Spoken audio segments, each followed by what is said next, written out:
Good morning बच्चों। चलो भाई, तो अब आगे कंटिन्यू करते हुए करंट इलेक्ट्रिसिटी को, ठीक है, आगे कंटिन्यू करते हैं। और अपना नेक्स्ट टॉपिक है कॉम्बिनेशन ऑफ रेजिस्टेंसेस। ठीक है, तो चलो स्टार्ट करते हैं। ठीक, बाकी आप लोग तो पढ़ ही रहे होगे। चलिए, और एक बात और करना था कि हाँ, न्यूमेरिकल पोर्शन जो है मैं भी कंटिन्यू नहीं कर रहा हूँ। अभी क्या कर रहा हूँ, पहले पूरा पूरा थ्योरी कंप्लीट कर दे रहा हूँ। इसके बाद जो बचेगा आपका लेक्चर, उसको मैं पूरा का पूरा आपको न्यूमेरिकल में ही दूंगा। ठीक, तो इस वजह से जो है आप लोग जो है ऐसा मत सोचिएगा कि मैं न्यूमेरिकल नहीं करा रहा हूँ। हर एक टॉपिक पे मैं न्यूमेरिकल कवर करूँगा, एक भी टॉपिक छोड़ूंगा नहीं। क्लियर? तो अभी चलते हैं कॉम्बिनेशन ऑफ रेजिस्टेंस की तरफ को। बेसिकली ये देखो, ये बहुत ही इजी टॉपिक है, आप सब ने पढ़ चुका है इसे। एक बार फिर से रिवीजन के तौर पे फिर से एक बार हम लोग देख लेते हैं। तो कॉम्बिनेशन ऑफ रेजिस्टेंस में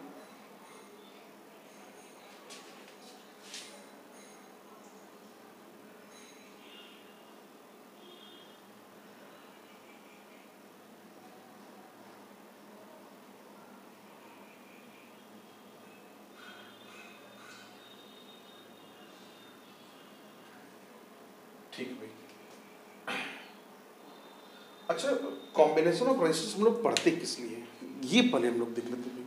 देखो, जो कॉम्बिनेशन ऑफ रेजिस्टेंस होता है ये हमारी डिजायर्ड वैल्यू को, ठीक है, या हमारी नीड को मीट कराने के लिए हम इसको पढ़ते हैं। ठीक, सपोज करो कि आपके पास जो अवेलेबिलिटी है वो जो रिक्वायरमेंट है उससे मैच नहीं कर रहा है, ठीक है, तब आप क्या करोगे? उस केस में आप देखोगे कि भाई जो अवेलेबल कंपोनेंट हैं डिवाइस, इलेक्ट्रिकल डिवाइस, जैसे कि आपके ये जो रजिस्टिव कंपोनेंट है इलेक्ट्रिक अवेलेबिलिटी में, उनका एक कॉम्प्लेक्स सर्किट बनाओगे और वही कॉम्प्लेक्स सर्किट आपका इन उसी सीरीज और पैरेलल की हेल्प से हम लोग फॉर्म करते हैं। ठीक है, तो जो बेसिकली कॉम्बिनेशन ऑफ रेजिस्टेंस में हम लोग सीरीज और पैरेलल कॉम्बिनेशन इंडिविजुअली अलग अलग या एक साथ मिक्स करके हम लोग क्या बनाते हैं, सर्किट फॉर्म करते हैं, जिससे कि हमारा जो डिजायर्ड वैल्यू है जो जो हमारा डिजायर्ड है वो मीट कर जाए। ओके, तो पहला इसमें आता है आपका सीरीज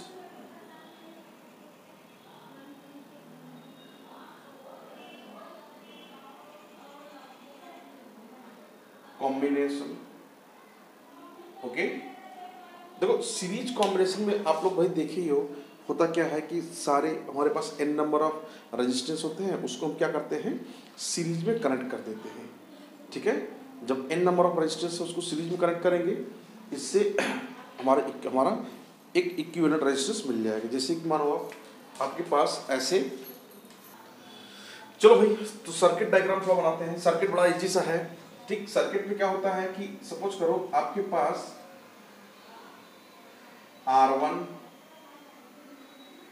R2 ऐसे करके आपके पास n नंबर ऑफ रेजिस्टेंस है जो कि सीरीज में कनेक्टेड है। ठीक, आप क्या कर रहे हो, उसको एक वोल्टेज सोर्स से कनेक्ट कर दिए हो ना। सपोज करो ये V वोल्ट है। ओके, क्या कर रहे हो आप, यहां से करंट फ्लो कराएं। ठीक, अब देखोगे कि चूंकि ये जो रेजिस्टेंस है, रेजिस्टेंस के अक्रॉस करंट तो सेम है। जब करंट सेम है तो आप क्या करोगे भाई, वोल्टेज, यही वोल्टेज ये एनर्जी सोर्स है, ये एनर्जी सोर्स अलग अलग इसमें R1 में, R2 में, अप टू Rn में ये डिवाइड हो जाएगा। ठीक, तो ये क्या हो जाएगा, अब इसके करस्पॉन्डिंग जो वोल्टेज ड्रॉप होगा वो V1 V2 up to Vn। ठीक, इनके रेजिस्टेंस के अकॉर्डिंग इसमें वोल्टेज ड्रॉप हो जाएगा। तो आपको पता है भाई, according to law of conservation of energy लिख सकते हो आप,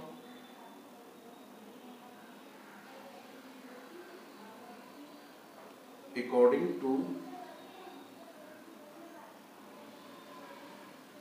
कंजर्वेशन ऑफ एनर्जी, यहाँ पे V equals to V1 plus V2 plus V3 plus up to ये Vn होगा, इक्वेशन नंबर 1। ठीक है, अब अगर मैं अज्यूम कर लूँ, चूंकि सिंस करंट इज सेम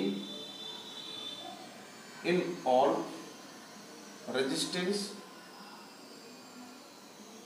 ठीक है, चूंकि करंट क्या है यहाँ पे सारे रेजिस्टेंस में क्या है, सेम करंट फ्लो कर रहा है, therefore V1 equals to I1 मतलब क्या, I1 I2 I3 up to IN बराबर I ही है, क्योंकि करंट क्या है आपका सीरीज में सेम है, तो V1 क्या हो जाएगा I इंटू R1।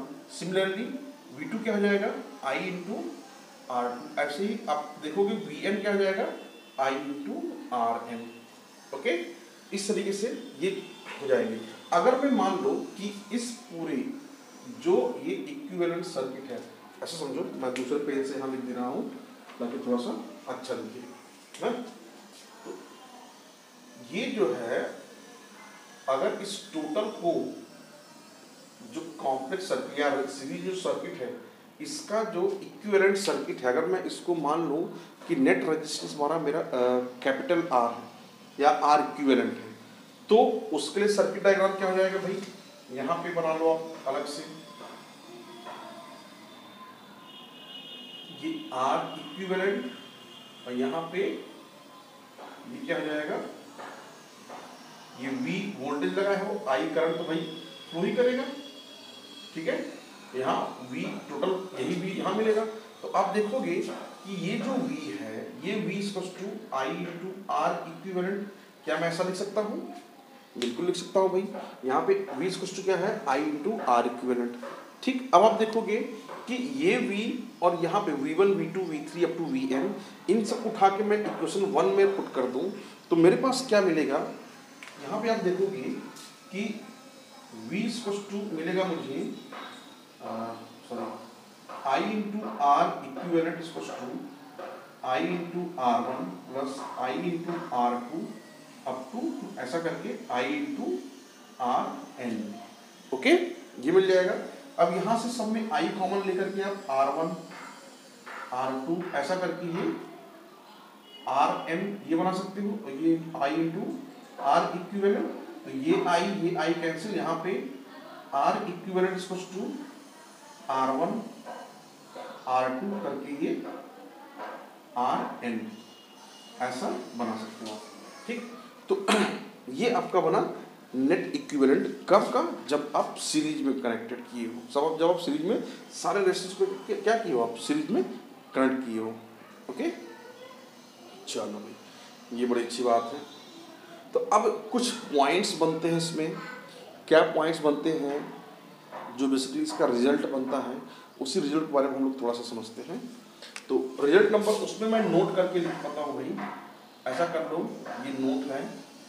ठीक, तो नोट में पहला पॉइंट आप लिखोगे, तो पहला पॉइंट क्या लिखोगे भाई कि पहले तो हम लोग लिखेंगे कि ये जो सर्किट है, ये सर्किट बेसिकली क्या कर रहा है, आपका एनर्जी कंजर्वेशन प्रिंसिपल पे अप्लाई वर्क कर रहा है, तो आप इसको डायरेक्ट यहाँ पे लिख सकते हैं। ठीक है भाई, तो आप यहाँ पे इसको पहला पॉइंट लिखोगे, it is work on the energy conservation principle. ठीक, तो पहला पॉइंट लिख लो, it is work on the energy conservation principle. ठीक है, इसी मतलब एनर्जी कंजर्वेशन, ये आपका क्या है, इसी एनर्जी कंजर्वेशन। ओके, दूसरा पॉइंट लिखोगे इसमें आप, दूसरा पॉइंट क्या हो जाएगा भाई कि करंट शुड बी सेम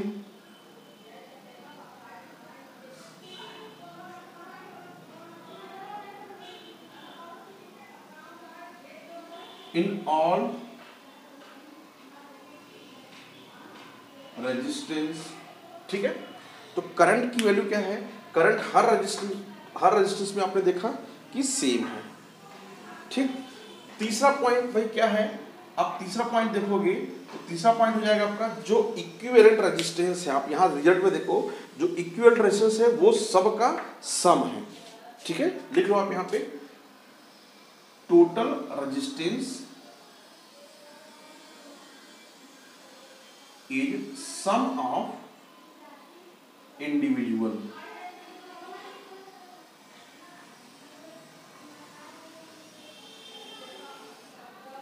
ठीक, तो जो टोटल रेजिस्टेंस है वो क्या है, सम ऑफ इंडिविजुअल रेजिस्टेंस है। ठीक है, एक पॉइंट और लिख लो इसमें, अगर एक बात सोचो जरा, अगर ये बेसिकली इसका डिसएडवांटेज कैटेगरी में आता है। अगर किसी एक सर्किट को आप ब्रेक कर दो, ठीक, तो क्या करंट फ्लो करेगा क्या, नहीं। ठीक, क्यों, क्योंकि यहाँ पे क्या है, सर्किट ब्रेक हुआ, करंट फ्लो करना जाहिर सी बात है, वहाँ करंट नहीं फ्लो करेगा। तो ये बेसिकली इसके डिसएडवांटेज में है। इसको लिखोगे, if one circuit is fail then whole will be interrupted।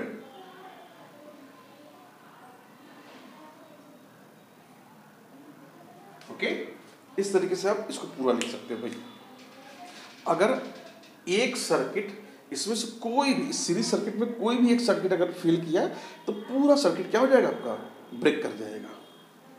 ठीक, चलो इसको नोट कर लो भाई आप लोग, इसको नोट कर लो, फिर जो है पैरेलल कॉम्बिनेशन में हम लोग चर्चा करते हैं। ठीक, ये पॉइंट्स इसके रिजल्ट हैं, ये भी इम्पोर्टेंट है, नोट कर लो आप लोग। ठीक है, चलो तो इसको मैं सोच रहा हूँ कि यहीं पे इरेज करूँ और जो है आगे नोट करूँ। ठीक, आप लोग जो है वीडियो पॉज करके नोट कर लेना। ठीक है, चलो तो नेक्स्ट अब आपका है पैरेलल कॉम्बिनेशन। ठीक है, पैरेलल कॉम्बिनेशन में आप लोग क्या देखते हो भाई,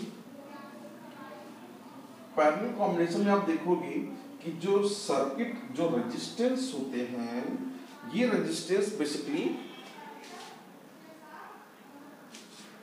जो पैरेलल कॉम्बिनेशन है, पैरेलल कॉम्बिनेशन में जो रेजिस्टेंस है, ये रेजिस्टेंस भाई क्या करते हैं, ये आपके पैरेलली कनेक्टेड होते हैं। सेकंड आप लिख लो,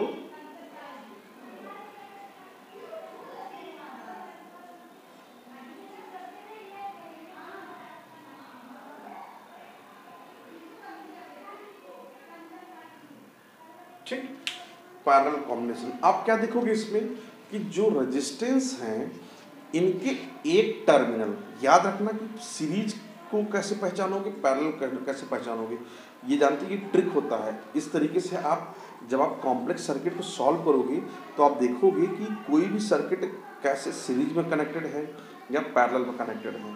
तो सबसे पहला पॉइंट होता है, अगर करंट की वैल्यू, ठीक है, अगर करंट आपका एक ही जैसा सेम करंट हर एक सर्किट में फ्लो करे, हर एक रेजिस्टेंस में सेम करंट फ्लो करे, तो आप देखोगे कि वो सर्किट कैसा होगा आपका, वो सीरीज में कनेक्टेड होगा।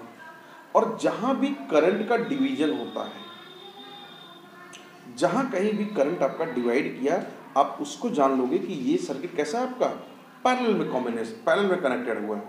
ठीक, तो इस तरीके से आप किसी भी सर्किट के सीरीज और पैरेलल के कॉम्बिनेशन को पहचान पाओगे। ठीक है भाई, चलो तो इसको नोट करते हैं। चलो भाई सर्किट बनाते हैं। तो सर्किट में आप देखोगे कि ऐसे आपके पास R1, R2 ऐसे करके आपके पास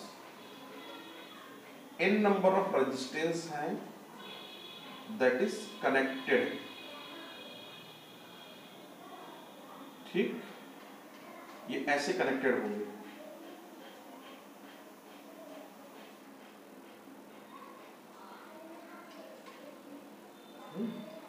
ऐसे ये V वोल्ट आप लोग यहां अप्लाई करोगे, तो ये V वोल्टेज जो आप ये अप्लाई करोगे इसके करस्पॉन्डिंग करंट फ्लो करेगा। अब एक थोड़ा समझो, ये जो करंट है, आपको पता है करंट होता क्या है, करंट आपका क्या है बेसिकली फ्लो ऑफ चार्ज। अब ये फ्लो ऑफ चार्ज मतलब क्या, बेसिकली इसको अगर आप इसका मैकेनिकल एनालॉग देखोगे तो इसको आप मान लो पानी का फ्लो, एक पाइप ऐसे है और यही पाइप आपका अलग अलग पार्ट में डिवाइडेड है। ठीक, तो आप देखोगे कि पानी जैसा ये आपका वायर अगर मोटा होगा तो जाहिर सी बात है भाई रेजिस्टेंस कम होगा उसका। अब मोटा होगा तो पानी ज़्यादा फ्लो करेगा। अब वही एक कोई पतला वायर है तो उसका रेजिस्टेंस कम होगा, सॉरी रेजिस्टेंस ज़्यादा होगा। तो रेजिस्टेंस अगर जो है ज़्यादा रहेगा तो वहाँ से पानी जो है, या पतला पतला पाइप है तो वहाँ पतले पाइप से पानी कम फ्लो करेगा। तो इस तरीके से आप देखोगे कि जो रेजिस्टेंस ज़्यादा है होगा, रेजिस्टेंस की वैल्यू जहाँ ज़्यादा होगी वहाँ से करंट का वैल्यू कम फ्लो करेगा, रेजिस्टेंस की वैल्यू जहाँ कम होगी करंट की वैल्यू वहाँ ज़्यादा फ्लो करेगी।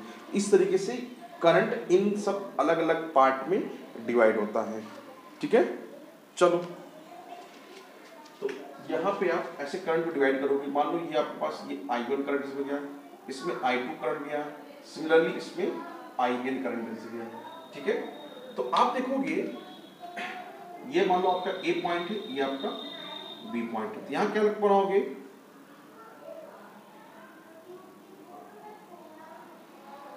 According to conservation of charge. ठीक है, तो ये क्या हो जाएगा, मेन करंट ये I इक्वल्स टू अलग अलग करंट डिवाइड है, यहाँ से I equals to I1 plus I2 plus I3 plus up to IN। ठीक, चलो बहुत अच्छी बात है। अब आप देखोगे सिंस यहाँ से चूंकि वोल्टेज क्या है, वोल्टेज आपको पता है भाई पैरेलल में वोल्टेज क्या होता है, कांस्टेंट होता है। तो यहाँ जो वोल्टेज होगा वही यहाँ होगा, वही यहाँ होगा, वही यहाँ होगा। इस तरीके से पैरेलल जितने भी सर्किट कनेक्टेड हैं सब क्या जो है सबका वोल्टेज क्या होगा, कांस्टेंट होगा। और कितना होगा, जो आपने यहाँ V अप्लाई किया हुआ है। ठीक, चलो तो इसके क्रॉस चूंकि करंट सबका अलग अलग है, V आपको सब है, तो अकॉर्डिंग टू ओम्स लॉ क्या हो जाएगा यहाँ पे I1 इंटू R1, ये I2 इंटू R2, ये IN इंटू RN। ठीक, लिख लो यहाँ, since voltage in same in parallel combination,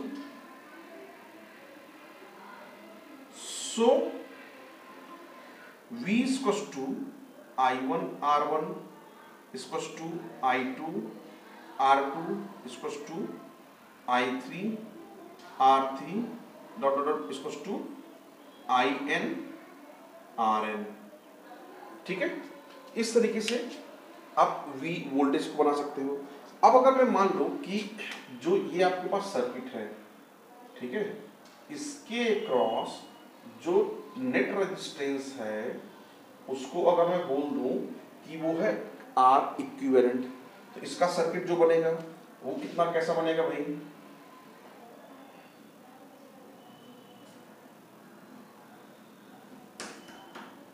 ठीक है, ये V वोल्ट है, ये R इक्विवेलेंट। ठीक, ये करंट फ्लो किया आपका I ना, तो इस तरीके से। ठीक है भाई, तो इस तरीके से आप यहाँ पे जो V होगा, इस V को आप क्या लिख सकते हो, I इंटू R इक्विवेलेंट। ठीक, अब जरा देखो यहाँ से आप क्या लिख सकते हो, I equals to V upon R equivalent. ठीक, सिमिलरली जो हम लोग यहाँ लिखे थे, यहाँ से क्या मैं लिख सकता हूँ, I1 equals to V upon R1। ठीक है, तो यहाँ से I1 की वैल्यू पुट करोगे आप, I1 इक्वल्स टू ये हो जाएगा V अपॉन R1, I2 हो जाएगा V upon R2, similarly IN हो जाएगा V अपॉन RN। क्लियर, ये रहेगा।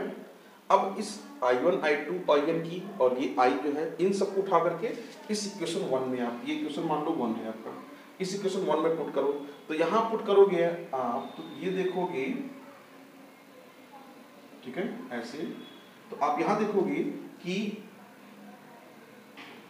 V upon R equivalent equals to V upon R1 plus V upon R2 plus dot dot dot up to V upon RN।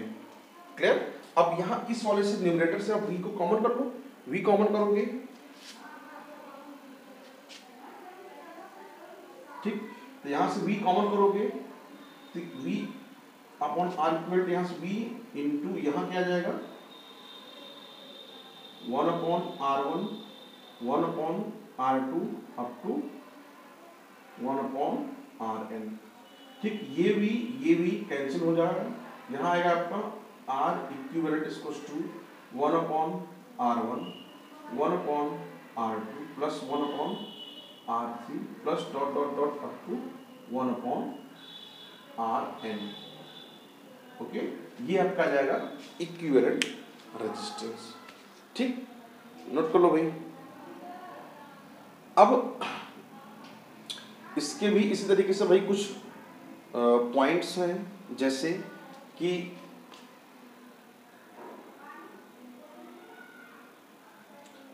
इसमें हमने कुछ notable point हैं वो note करते हैं, जैसे लास्ट टाइम हमने किया था सीरीज वाले में।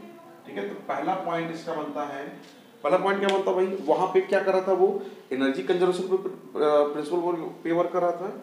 यहाँ पे क्या कर रहा है, ये चार्ज कंजर्वेशन प्रिंसिपल वर्क कर रहा है। तो लिख लो भाई इसका पहला, फर्स्ट क्या है, it works on the charge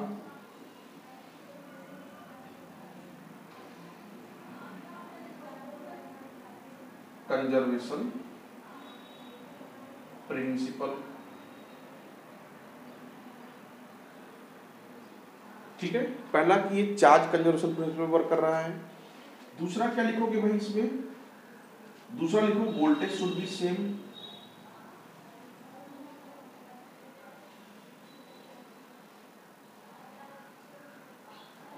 in all resistance. ठीक है, तो आप देखोगे यहाँ कि वोल्टेज की वैल्यू क्या है, हर एक रेजिस्टेंस के क्रॉस सेम है। तीसरा पॉइंट क्या लिखोगे आप, हाँ, अब ये बड़ा इंपॉर्टेंट पॉइंट है। आप देखोगे कि जो इक्विवेलेंट रेजिस्टेंस है इसको आप सॉल्व कर लो, तो आप देखोगे कि जो इक्विवेलेंट रेजिस्टेंस होगा ना, वो जो स्मॉलेस्ट रेजिस्टेंस कनेक्टेड होगा सीरीज कनेक्शन पैरेलल कनेक्शन में, उससे भी कम आएगा। ठीक है, तो यहां लिखो the total resistance is less than the least resistance connected in parallel circuit. ठीक है, तो जो पैरेलल सर्किट में रहेगा वो जो इक्विवेलेंट रेजिस्टेंस होगा वो पैरेलल सर्किट में जो सबसे छोटा रेजिस्टेंस होगा उससे भी छोटा होगा। ठीक है, और चौथा पॉइंट लिख लो भाई, चौथा ये एडवांटेज है, और इसी एडवांटेज की वजह से हम लोग क्या करते हैं कि घरों में कनेक्शन पैरेलल का ही करते हैं। क्या है, पहला कि एक तो वोल्टेज क्या होता है कांस्टेंट होता है। दूसरा क्या है एडवांटेज कि अगर एक सर्किट, आप खुद सोचो, मान लो कि एक पाइप फट गया तो पाइप भाई इसका इन्फिनिटी हो जाएगा, पानी आ जाएगा नहीं, या पानी इसको मान लो ब्रेक कर गया, पानी आ जाएगा नहीं, तो बाकी का तो पाइप में पानी जाएगा ही करेगा। ठीक है, तो इस तरीके से क्या है भाई कि अगर एक रेजिस्टेंस आपका फेल कर गया तो बाकी रेजिस्टेंस हेल्दी तरीके से वर्क करेंगे। इसको लिखो, if one circuit is fail then other will work healthy condition। ठीक है, अगर एक सर्किट फेल कर गया तो बाकी सारे हेल्दी तरीके से वर्क करेंगे। समझ में आया? तो इतना आपका हो गया भाई पैरेलल कॉम्बिनेशन। ठीक है, नोट कर लो आप उसे, नोट करो भाई।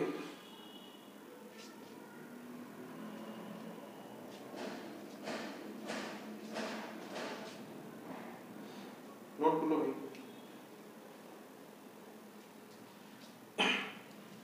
ये आपका हो गया कॉम्बिनेशन ऑफ रेजिस्टेंस का सीरीज और पैरेलल दोनों पार्ट हो गया।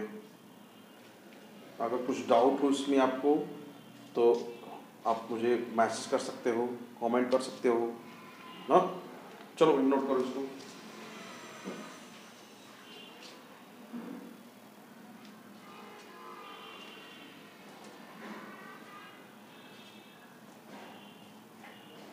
इस पे भी देखो बहुत अच्छे अच्छे क्वेश्चन बनते हैं, इवन जो है आपके जेई नीट और बोर्ड में भी क्वेश्चन बनता है, ठीक है। तो वहाँ पे भी हम लोग जो है अगर ये सीख जाते हैं तो बड़े आसानी से हम लोग जो है इस पर क्वेश्चन बना सकते हैं और अच्छे मार्क्स गेन कर सकते हैं, ठीक है।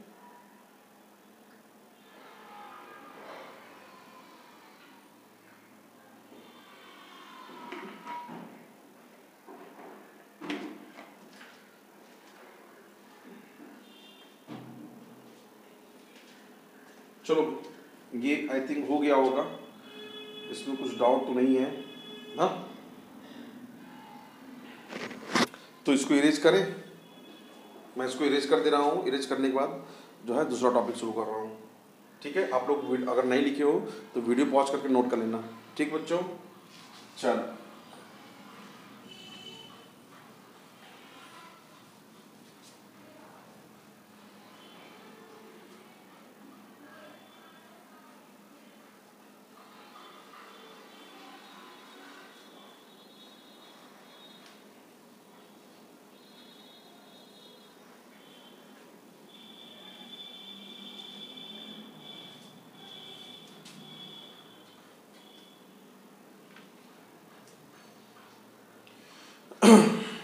चलो अब हमारा नेक्स्ट टॉपिक है भाई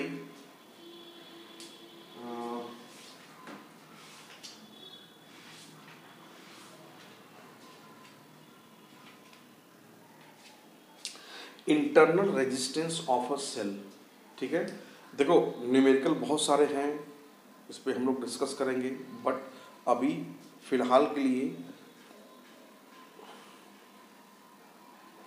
तो हम लोग शुरू करते हैं internal resistance of the cell, ठीक है। चलिए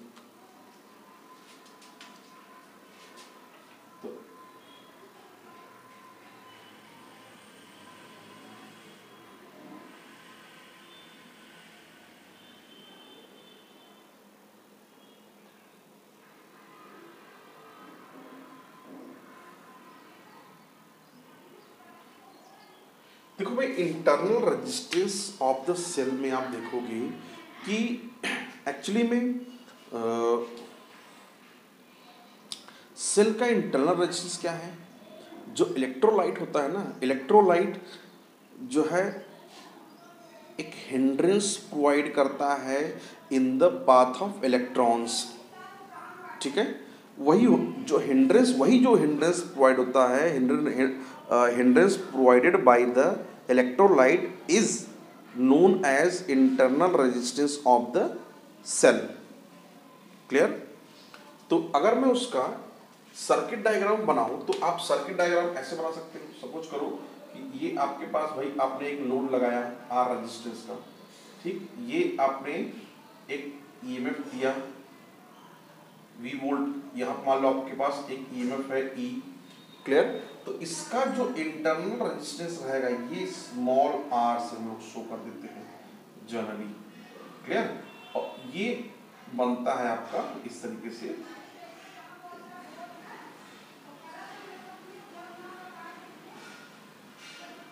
ठीक। यहाँ जो ये स्मॉल r है ना, यही स्मॉल r क्या है आपका इस सर्किट का इंटरनल रेजिस्टेंस। और ये हम कैसे फाइंड करेंगे उसके बारे में हम लोग चर्चा करते हैं। मान लो कि आप यहाँ पे ईएमएफ ई लगाए, ठीक। ईएमएफ ई लगाए हो तो इसके कारण आई करंट फ्लो किया, तो यहाँ पे मान लो कि V वोल्ट इसके क्रॉस ड्रॉप हो रहा है, ठीक है। और जो स्मॉल r रेजिस्टेंस है इसके क्रॉस V डैश ड्रॉप हो रहा है।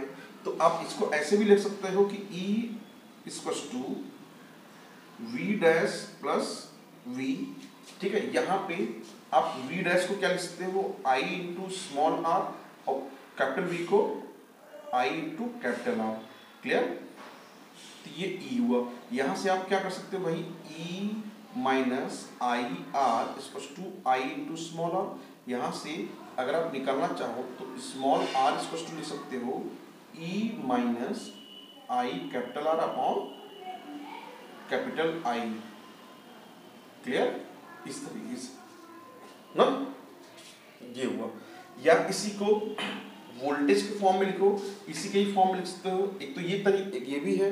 दूसरा आप इसको ऐसे लिख सकते हो, ये इसको वी लिखो तो E minus V equals to I into small R. यहाँ small R equals to E minus V upon I. ठीक, ये हो जाएगा। ओके, यही सही। आप यहाँ से करंट को निकालना चाहोगे, ये करंट को आप ऐसे लिख सकते हो कि I equals to E minus I capital R upon small r. ठीक है, ये हो जाएगा आपके पास नेट करंट ना। ये है, इसको आप नोट कर लो भाई। ये होता है जो स्मॉल आर है, small r is known as internal resistance of the cell. Okay, note कर लो भाई से।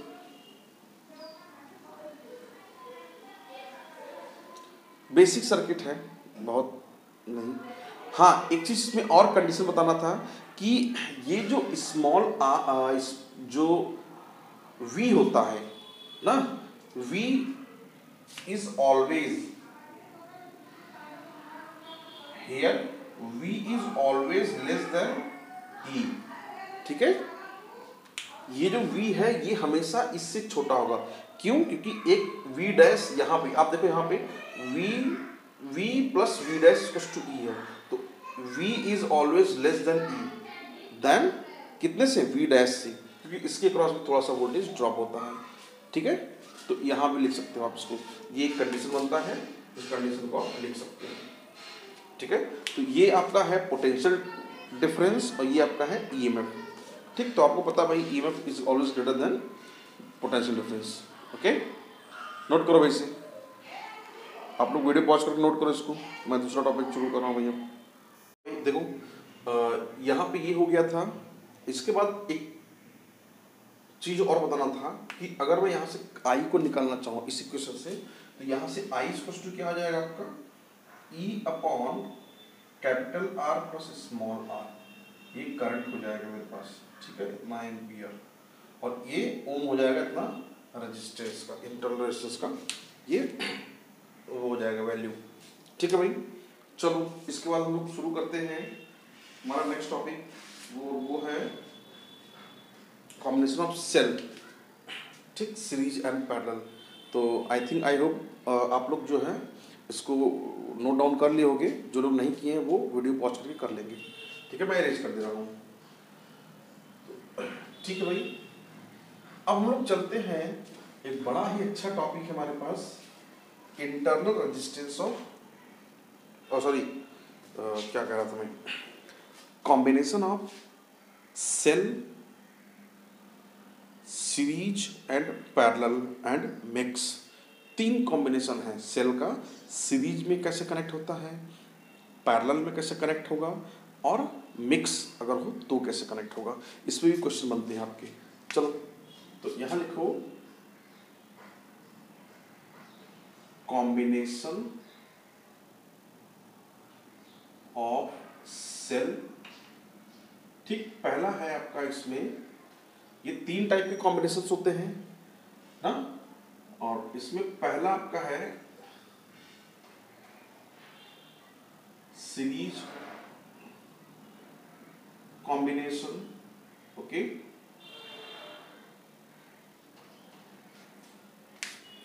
सीरीज कॉम्बिनेशन भाई देखो होता क्या है कि जैसे आप लोग देखे होंगे कि हमने रेजिस्टेंस को सीरीज में कनेक्ट किया था। सिमिलर वे में जो सेल्स होते हैं, सेल्स को भी हम सीरीज में कनेक्ट करेंगे ना। कैसे करेंगे उसको थोड़ा देखते हैं, और उसकी वजह से हमें क्या इफेक्ट मिलेगा, करंट की यूनिट वैल्यू क्या आएगी उसको। सपोज करो, मान लेते हो यहाँ, let we have n number of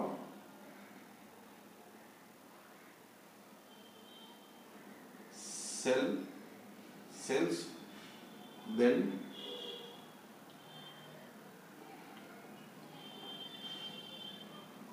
ये हमारे पास है E1 R1 एक सेल, ठीक।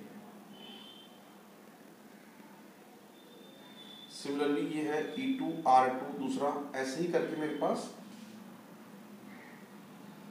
n सेल EN RN, ये सेल हुए, n नंबर ऑफ सेल हुए, और इससे मैं एक लोड कनेक्ट कर दे रहा हूं रेजिस्टेंस कैपिटल R को, ओके। ये बना। अब इसमें सपोज करो करंट भी ऐसे फ्लो करेगा। अब मुझे इसको कंबाइन करना है, ठीक। तो आपको पता है कि अगर सेल सीरीज में कनेक्टेड हैं और पोलैरिटी उनकी अपोजिट है तो हम क्या करते हैं, सेल को डायरेक्ट ऐड कर देते हैं ना। और ये रेजिस्टेंस इंटरनल रेजिस्टेंस क्या है, सीरीज में कनेक्टेड है, तो इसका सीरीज इक्विवेलेंट क्या हो जाएगा, इसका मैं अगर इक्विवेलेंट सर्किट बनाऊं तो ये हमारे पास हो जाएगा ये ऐसा करके, ठीक। ये हमारे पास एक्सटर्नल रेजिस्टेंस ये है, ये हो जाएगा R इक्विवेलेंट और ये हो जाएगा E इक्विवेलेंट। ये करंट ऐसे फ्लो किया ना। तो आप देखोगे कि यहां से ये E इक्विवेलेंट की वैल्यू कितनी है, ये है एक्चुअली में E1 plus E2 plus up to ये EN। सिमिलरली जो R इक्विवेलेंट है ये हो जाएगा R1 plus R2 plus up to RN, okay. अब यहां से जो करंट आएगा, करंट की वैल्यू क्या हो जाएगी, आप डायरेक्ट लिख दो यहां पे करंट। तो करंट क्या हो जाएगा, E equivalent upon R plus R equivalent, ठीक। यहां से I इक्वल हो जाएगा, लग रहा ये भी E equivalent upon capital R plus small r equivalent, ठीक है। ये वो रुको भाई, थोड़ा सा इसको एनर्जी दे, इसका एनर्जी खत्म हो गया है, ठीक है। आप लोग थोड़ा सा तब तक इसे नोट करो, एनर्जी दे दे थोड़ा सा इसको।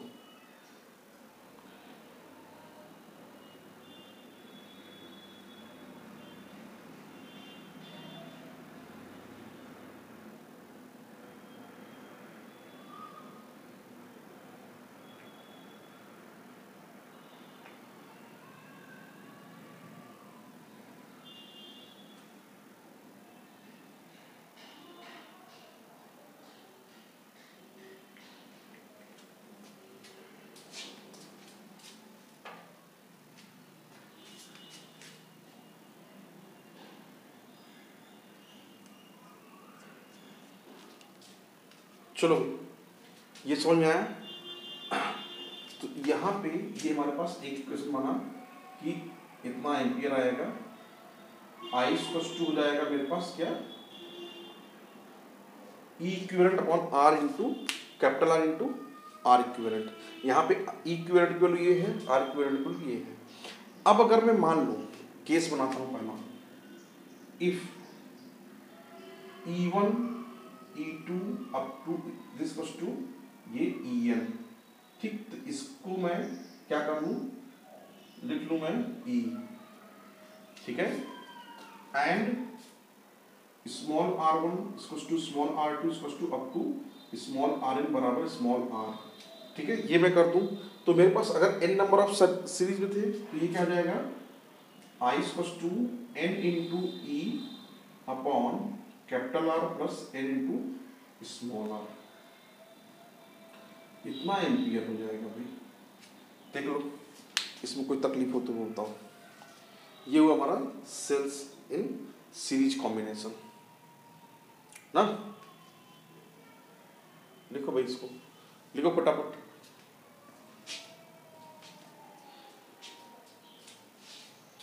अच्छा, एक चीज और है कि इसमें जो हम लोग बताए थे कि सीरीज जो बैट सेल्स होते हैं, सेल किस तरीके से कनेक्टेड होते हैं वो भी चलो मैं बता ही देता हूँ लगे हाथ।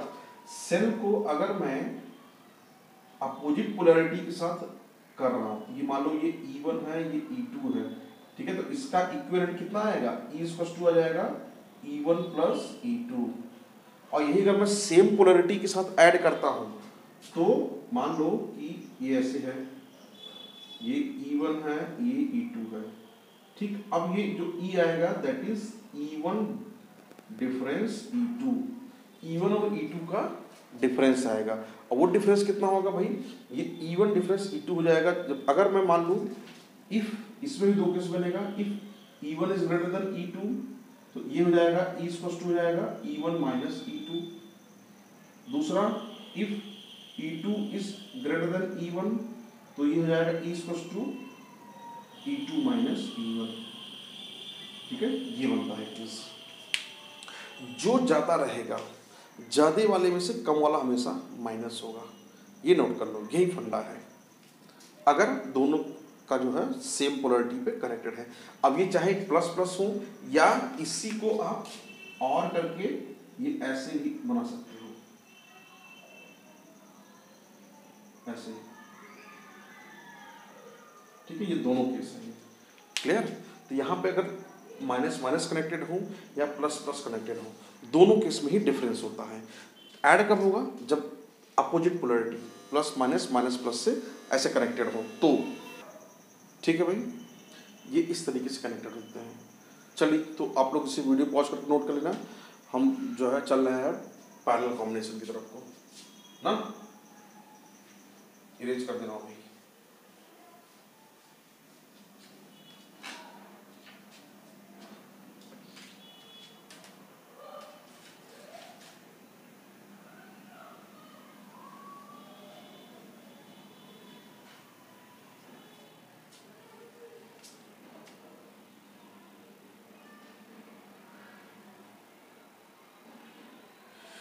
चलिए, तो सेकंड आपका है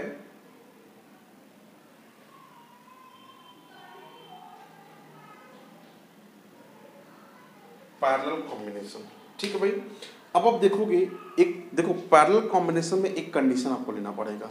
और वो कंडीशन क्या है कि जो पैरेलल कॉम्बिनेशन होता है ना, उसमें सेल का ईएमएफ या सेल का पोटेंशियल डिफरेंस कांस्टेंट होना चाहिए, ठीक है। तभी हम उसको पैरेलल में कनेक्ट कर सकते हैं, अदरवाइज नहीं। अदरवाइज उसमें सर्कुलेटिंग करंट फ्लो करने लगेगा। हालांकि आपके सिलेबस में सर्कुलेटिंग करंट का जैसा कुछ है नहीं। हाँ, जेईई में क्वेश्चन पूछ सकता है कि भाई अगर सर्कुलेटिंग, अगर सेल जो है अलग अलग वोल्टेज को तो सर्कुलेटिंग करंट कैसे कितना होगा। लेकिन अगर मुझे पैरेलल कॉम्बिनेशन बैटरी को पैरेलल में जोड़ना है और उससे कुछ आउटपुट लेना है रिजल्ट, तो हम क्या करेंगे, जो है इसमें सेम ईएमएफ को पैरेलल में कनेक्ट करेंगे। अच्छा, एक चीज़ और है कि हम लोग ऐसा करते क्यों हैं, पैरेलल में करने का क्या पर्पज है या सीरीज में सेल को जोड़ने का क्या पर्पज है। तो एक बात ध्यान देना आप लोग, सीरीज में हमने देखा कि ईएमएफ क्या हो रहा था, n टाइम्स बढ़ जा रहा था। तो अगर हमें एनर्जी पोटेंशियल डिफरेंस ज़्यादा चाहिए तो हम क्या करेंगे कि इसको सीरीज में कनेक्ट कर, ठीक है। और अगर हमें पैरेलल में कॉम्बिनेशन करना है, पैरेलल में कनेक्शन करना है, तो हम हमेशा, अगर हमें ज़्यादा करंट की रिक्वायरमेंट है, अगर हमें ज़्यादा वोल्टेज की रिक्वायरमेंट होगी तो हम बैटरी को हमेशा सीरीज में कनेक्ट करेंगे। और अगर हमें ज़्यादा करंट की रिक्वायरमेंट होगी तो हम बैटरी को हमेशा पैरेलल में कनेक्ट करेंगे। ये ध्यान दे दीजिएगा आप लोग। चलो नोट करते हैं।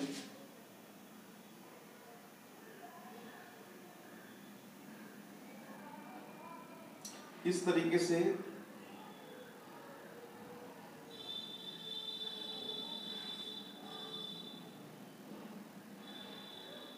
सपोज करो ये आपके पास ये बैटरी है और मैं यहाँ से एक एक्सटर्नल रेजिस्टेंस को यहाँ प्लेस कर दे रहा हूँ, ठीक है। तो ये आपके पास E है, यहाँ पे R है, ये R है, ये R है, ये भी E है, ये भी E है। तो ऐसे 1 2 अप टू n बैटरी को मैंने क्या किया, n सेल को कनेक्ट किया पैरेलली। अब चूंकि E क्या होगा भाई, E सबके क्रॉस सेम होगा, ठीक है। बट इसका जो इफेक्टिव बनेगा, वो ये होगा, ये E तो कांस्टेंट रहेगा, लेकिन R चूंकि क्या है, R पैरेलल में है तो R इक्विवेलेंट क्या हो जाएगा,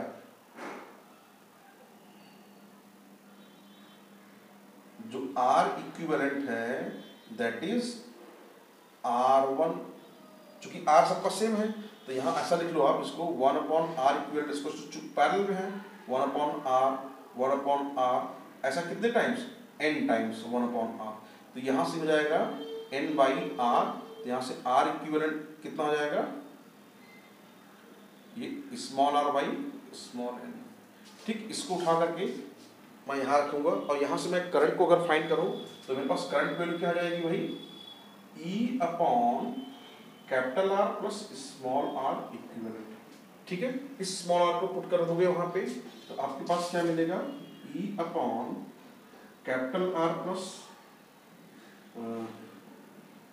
small r by small n। ठीक है, आप इसे सॉल्व करोगे तो n E upon n r plus small r, ये आपको मिल जाएगा करंट। ओके, इतना एम्पियर। ठीक है भाई, चलो बहुत अच्छी बात है, नोट करो भाई से, ये वो हमारा पैरेलल कॉम्बिनेशन। ठीक, इससे आप देखो जो करंट की रेटिंग है, ठीक है, करंट रेटिंग यहाँ से करंट, यहाँ करंट, यहाँ करंट, ये टोटल करंट मिलके इसमें जाएगा। ठीक है, और इससे हमें क्या मिलेगा, करंट की ज़्यादा वैल्यू मिल जाएगी ना, करंट रेटिंग इससे बढ़ेगी, और सीरीज वाले से क्या होगा, वोल्टेज की रेटिंग बढ़ेगी। चलिए नोट करिए, इसको नोट करिए, फिर मिक्स में चलते हैं।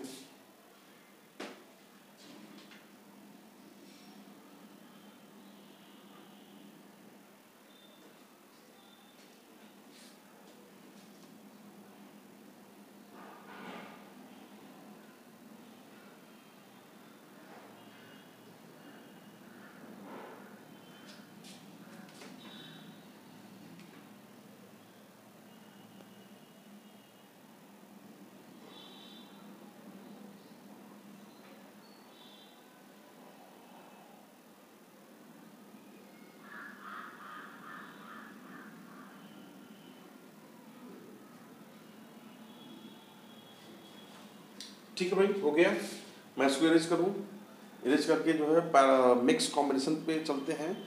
अच्छा हाँ, मिक्स कॉम्बिनेशन में आपके क्वेश्चन बनते हैं भाई, मेडिकल वगैरह में मिक्स कॉम्बिनेशन पे क्वेश्चन बनते हैं। ठीक है, एम्स वगैरह, एम्स के पेपर में आपके आ जाते हैं। पुराने में आता था एम्स के पेपर में, तो मान लो नीट हो गया तो नीट के पेपर में देगा। ठीक है, चल तीसरा कॉम्बिनेशन है आपके पास मिक्स्ड कॉम्बिनेशन। ओके, देखो मिक्स्ड कॉम्बिनेशन में होता क्या है कि आपके पास E1 R1, ये E2 R2, ऐसा करके ये आपके पास हो जाएगा EN RM।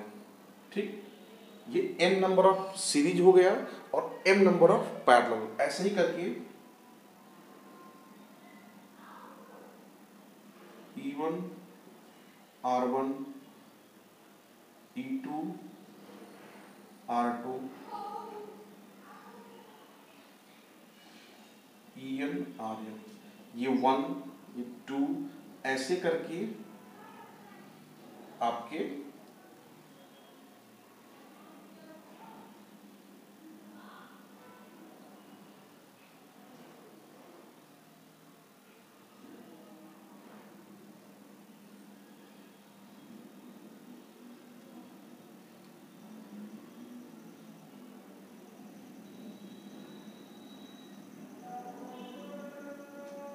ठीक है, इस तरीके से।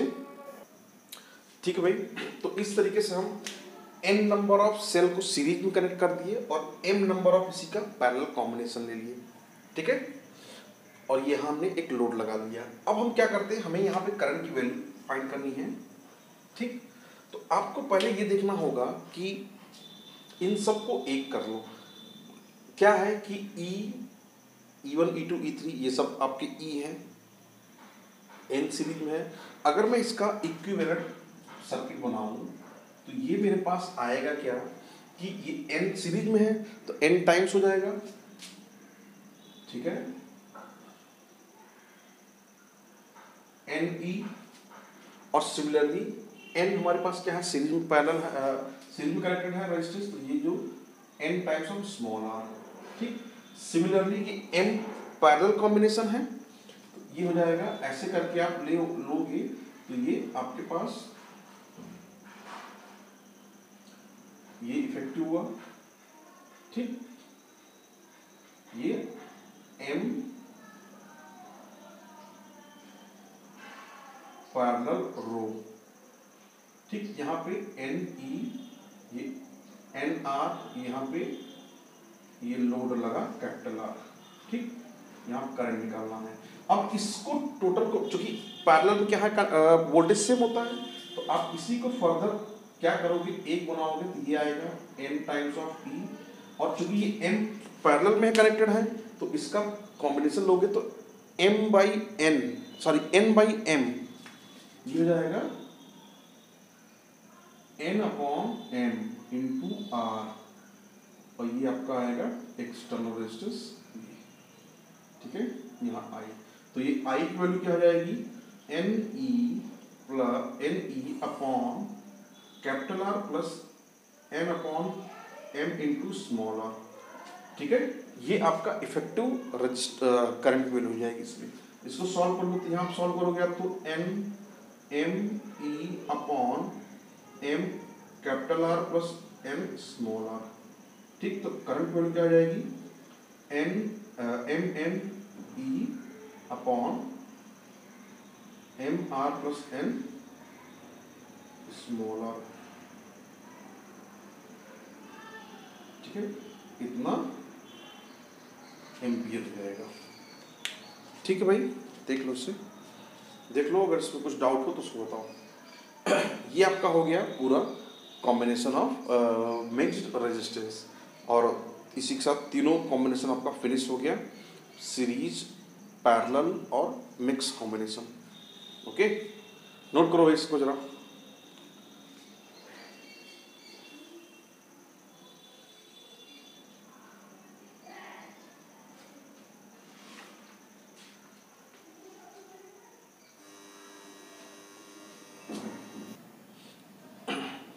चलिए भाई, तो इसको आप लोग जो है नोट कर ही लीजिएगा। ठीक है, ये टॉपिक फिनिश्ड है। इसके बाद हमारे पास हीटिंग पे कुछ क्वेश्चंस हैं, जैसे कि Joule's law of heating effect पे था क्वेश्चन।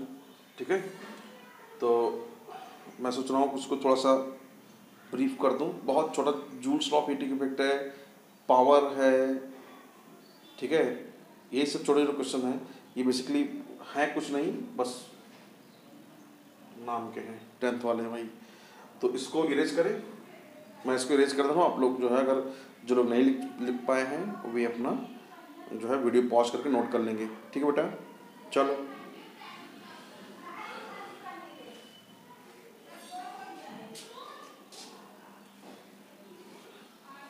इसमें जानते हो, इसमें एक तो ऐसे ही मैं क्वेश्चन कराया था, वो था आपका एम्स का क्वेश्चन था। उसमें जानते हो बताया था कि जो टॉर्पीडो मछली होती है उसके अंदर, उससे कितना बेसिकली आपका कितना करंट फ्लो कराएगा, वो कितना वोल्टेज का जर्क देगा या कितना करंट फ्लो कराएगा। ठीक है, ये तो नेक्स्ट, तो उस क्वेश्चन जब करेंगे हम लोग तब उस पर जो है डिस्कस करेंगे। ठीक है भाई, तो क्वेश्चन करेंगे तो वहाँ पे हम लोग डिस्कस करेंगे उन सब चीज़ों को। अभी फिलहाल हम देख लेते हैं कि Joule's law of heating effect. देखो, Joule's law of heating effect है कुछ नहीं, आपको पता है भाई, एक कंडक्टर है, ये 10th में ही पढ़ चुके हो आप लोग। कोई एक वायर है, वायर में करंट फ्लो कराओगे तो जाहिर सी बात है भाई वो हीट होगा ही, हीट का लॉस होगा। ठीक है, यही तो बेसिकली हीट का लॉस होता है। अगर हीट का लॉस ना हो तो आप सोचो कि क्या हमें इलेक्ट्रिसिटी बोर्ड हमसे पैसा ले सकती है क्या? नहीं। क्यों? क्योंकि भाई करंट आया, हमारे सर्किट के थ्रू पास होकर चला गया, हमने उनका कुछ लिया नहीं, करंट जितना भेजे उतना वो ले लिए। तो जो इलेक्ट्रिसिटी कॉस्ट है वो खत्म हो जाएगी।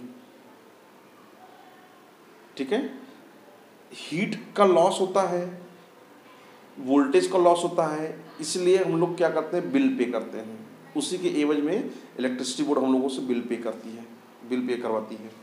ठीक है, तो joules law of heating effect में हम लोग देखते हैं आगे, हमारे पास है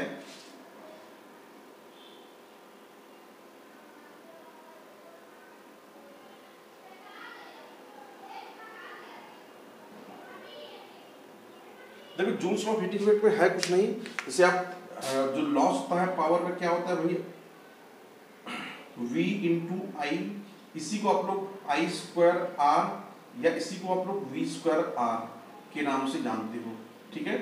ये होता है आपका किसमें लॉस होगा, किसमें पावर जो है होता है वॉट में।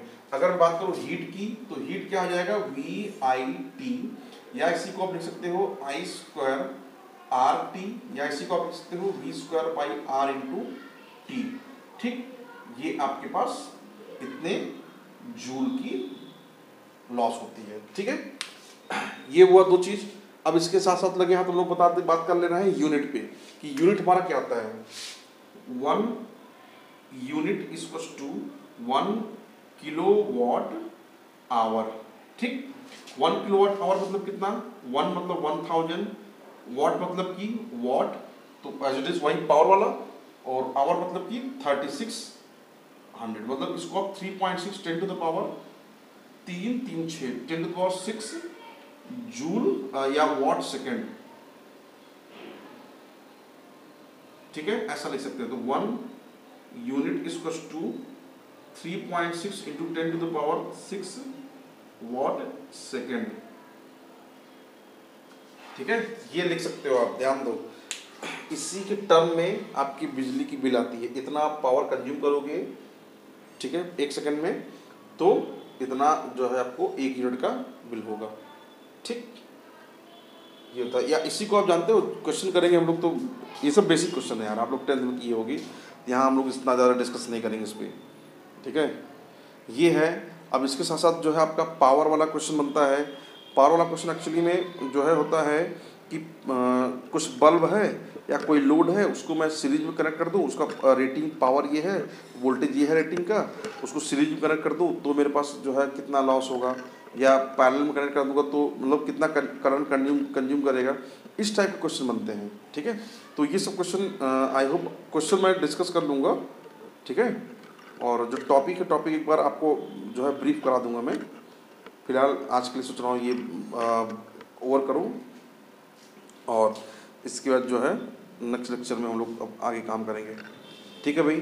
तो बच्चों आप लोग जो है मन लगा के जितना आज टॉपिक हुआ है देख लो, आप लोग जितना टॉपिक में हट जा रहा हूँ यहाँ से, जितना टॉपिक हुआ है वो पूरा का पूरा टॉपिक आप लोग जो है अच्छे से करो, ठीक है।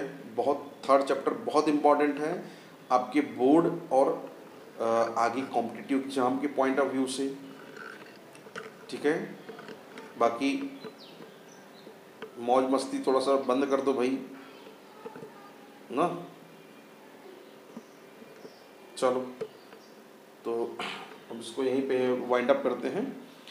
और जो लोग सब्सक्राइब नहीं किए, मैं बार बार हर अपने वीडियो में जो है बोलता हूँ, जो लोग सब्सक्राइब नहीं किए हैं प्लीज़ वे लोग सब्सक्राइब कर दें, ठीक है। और पूरी वीडियो को देखें ध्यान से, जिससे उनको हर एक चीज़ समझ में आए, क्लियर ना, डाउट ना हो भाई, ताकि और अगर कुछ डाउट हो तो आप जो है मुझसे मेरा फ़ोन नंबर भी लिखा है जो है, अगर आप मेरे जाओगे आईडी पे तो वहाँ पे आप देख सकते हो मेरा फ़ोन नंबर, तो वहाँ से या फिर आप मुझे डायरेक्ट कमेंट कर दो तो भी मैं आपको रिप्लाई ज़रूर करूँगा, ठीक है बच्चों। Okay, good bye.